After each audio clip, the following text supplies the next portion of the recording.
تعرفوا ان مصر بتزرع اكتر من نص محصول الياسمين على مستوى العالم؟ هنا المادة الخام لأجود أنواع العطور. مرحبا بكم في شبرا بلولة محافظة الغربية. شبرا بلولة أكبر قرية بتزرع الياسمين على مستوى العالم، ومش بس كده، دي بتصدره لفرنسا وبيتعمل منها أجود أنواع العطور زي ديور وشانيل وعطورات تانية كتير غالية جدا. مصر بتنتج أكتر من 60% من محصول الياسمين على مستوى العالم، وموسم حصاد الياسمين بيقعد 6 شهور بس، من شهر يونيو لحد نص ديسمبر. الحكاية ابتدت منين بقى؟ بص يا سيدي، الحكاية ابتدت من عند مهندس مصري كان في فرنسا بيدرس، وهو نازل مصر سنة 1955 حب ان هو يجيب زرعة الياسمين معاه ويزرعها في مصر.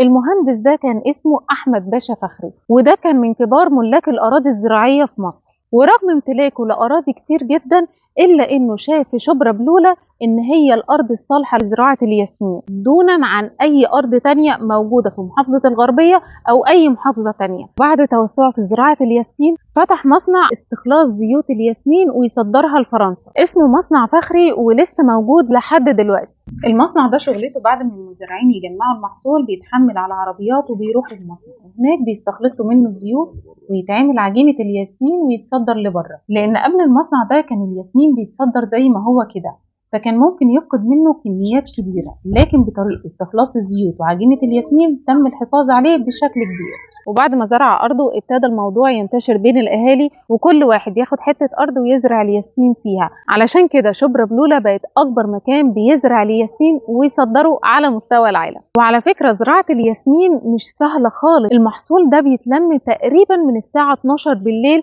لحد 7-8 الصبح بالكتير قوي، لأن الورد بيتفتح من بالليل، اللي هو سبحان الله التلقيح بيتم بالليل عن طريق الحشرات الليلية زي الفراشات كده، فبيتفتح ورد الياسمين. علشان كده بيسموا زهرة الياسمين بملكة الليل. وبيتم الحصاد في الوقت ده لأنه أنسب وقت إن هو يتحصد فيه، لأن الزيوت المفيدة فيه هي في الوقت ده. عشان طبعا بيبقى فيه ندى، ولو الشمس طلعت هتنشف الندى اللي عليها وهتزقها في الجمع، فده احسن وقت وانسب وقت للجمع.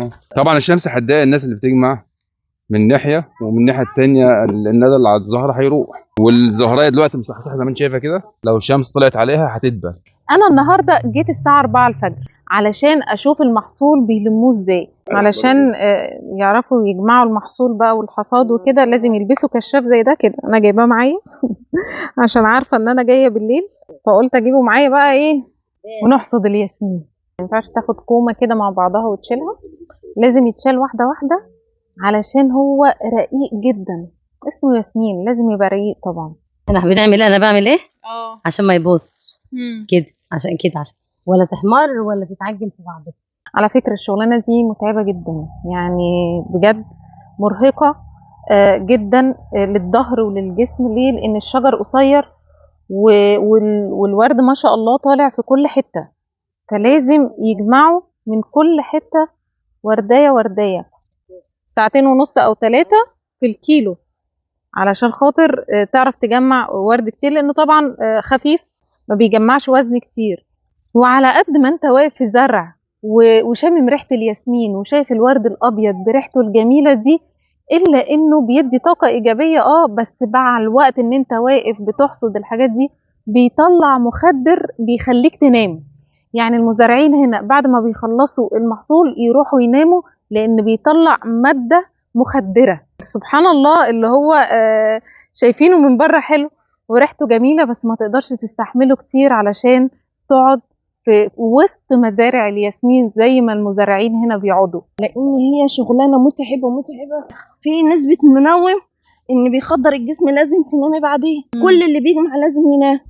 يعني احنا عندنا القريه الصبح من الساعه 12 تلاقي كله في الاراضي، وتطلعي كله نايم لحد بعد اذان الظهر. بجد ربنا يديهم الصحة، لأنهم فعلا بيتعبوا قوي. وبس كده، ده كان فيديو النهاردة من شبرا بلولة. ونصيحة اللي يجي موسم حصاد الياسمين بلاش يجيب لبس أبيض، عشان زي ما انتم شايفين كده ياسمين اتبهدلت خالص ولبسها كله بقى طينة.